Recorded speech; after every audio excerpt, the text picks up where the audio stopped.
Welcome to Sudip spotlight. আজকে আমরা জানবো ভারত নামে যে দেশটা যেখানে আমরা বসবাস করি, সেই বৈচিত্র্যময় ভারতের নামকরণ বা ভারতকে অনেকে ইংরেজিতে ইন্ডিয়া বলে, যেটা সরকারিভাবে স্বীকৃত রয়েছে।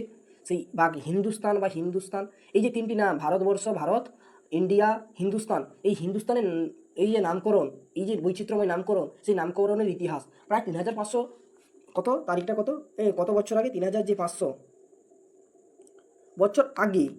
এই 3500 বছর আগে একজন রাজা ছিল, কিং ছিল, যার নাম ছিল দুষ্মন্ত। তার যে সন্তান, তার নাম কি? ভরত রাজা। সেই ভরত রাজার শব্দ থেকে ভারতবর্ষ নামকরণটি এসছে বা নামটি এসছে। আর দ্বিতীয়, আমাদের যে ইংরেজিতে ইন্ডিয়া, সেই ইন্ডিয়া শব্দটির উৎপত্তি এবং নামকরণ কিভাবে হলো। প্রথমত শব্দটির উৎপত্তি জেনে নিই। উৎপত্তি একটা গ্রিক শব্দ ছিল, সেই শব্দটার নাম কি? সেই শব্দটা হলো ইন্ডয়। সেই ইন্ডয়, যার অর্থ ইন্ডাস,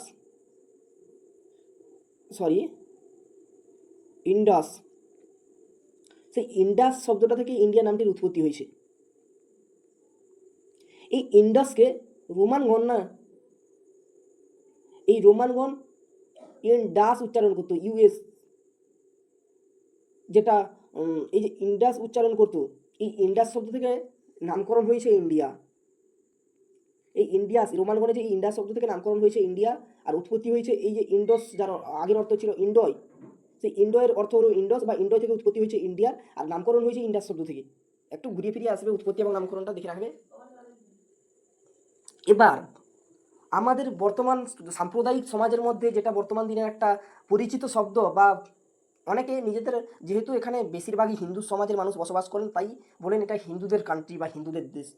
তাদেরকে আগে বলে রাখি যে পারস্য উপসাগরে যারা বসবাস করতো নিকটে, সেই নিকটের অধিবাসীগণ, যেটা বর্তমানে প্রায় ইরানিয়ান বলতে হবে, ইরান যেহেতু প্রাচীন পারস্য, সেই পারস্য উপসাগরে ইরানের ব্যক্তিগণ বা অধিবাসীগণ, এই যে সিন্ধু নদী না, আমরা যে সিন্ধু, যার পূর্বে ভারত, যার যে ইস্টে ইন্ডিয়া বা ভারত ভূখণ্ডটি বা হিন্দুস্তান ভূখণ্ডটির অবস্থান, এই সিন্ধুকে তারা না হিন্দু উচ্চারণ করতো।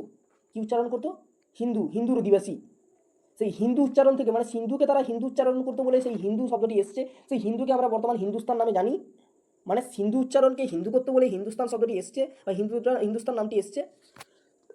মানে সিন্ধু নদীর যে পূর্বের ভূখণ্ডকে মানে কি নাম হলো?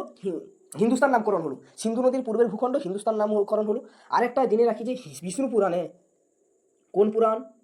বিষ্ণু পুরাণে বলা হয়েছে যে ভারত মহাসাগরের উত্তরে ভূখণ্ড, আর হিমালয়ের সাউথ অর্থাৎ দক্ষিণের ভূখণ্ড, মানে এই যে মাঝখানে, এই ভারত মহাসাগর এবং হিমালয়ের মাঝখানের ভূখণ্ডকে কি বলা হয়? ভারতবর্ষ বা ভারত। এই তিনটি নামের কনফিউশন আমরা জেনে নিলাম। ভারত নামটি এসছে ভরত রাজা থেকে, আর ইন্ডিয়া নামটি, শব্দটির উৎপত্তি হয়েছে ইন্ডয় থেকে। ইন্ডয় কথার অর্থ হলো ইন্ডস, যার অর্থ সিন্ধু নদী অঞ্চলে বসবাসকারী। সেই ইন্ডসকে রোমানরা ইন্দাস উচ্চারণ করতো, সেই দাস থেকে নামকরণ করা হয়েছে ইন্ডিয়া, বর্তমান ভারতের নাম। আর ভারতবর্ষ, ভারত মহাসাগরের যে অঞ্চলে বসবাসকারী ব্যক্তিগণ, যেহেতু সিন্ধু নদীর পূর্বের বসবাসকারী ব্যক্তিদের সিন্ধু উচ্চারণকে হিন্দু উচ্চারণ করতো, সেই হিন্দু থেকে এসছে হিন্দুস্তান, বা হিন্দুদের বেশিরভাগ ধর্মাবলম্বী মানুষ বসবাস করেন এখানে ইন্ডিয়াতে, তাই বলা হয় হিন্দুস্তান।